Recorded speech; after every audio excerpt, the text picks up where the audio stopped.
In this video, I am going to show you how to change your Facebook profile picture without notifying friends. So first of all, open up your Facebook application. On your Facebook application, you have to tap on your profile picture, which is present at the top left side of your screen.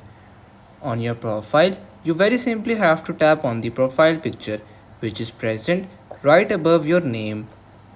Now tap on select profile picture. Now you will be redirected to your camera roll.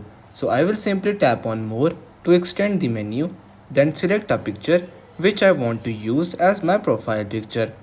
So once the photo is selected, what you have to do is that you will see an option that says share your update to news feed at the bottom side of your screen. So you very simply have to disable this option, as enabling this will notify your friends that you changed your profile picture. Once you have done that, you have to tap on save, which is present at the top right corner of your screen. Once you tap on save, you will be able to easily change your Facebook profile picture without notifying your friends. So everyone, that's pretty much all for today's video. Consider subscribing to our channel for more informative videos in the future. Until then, stay safe.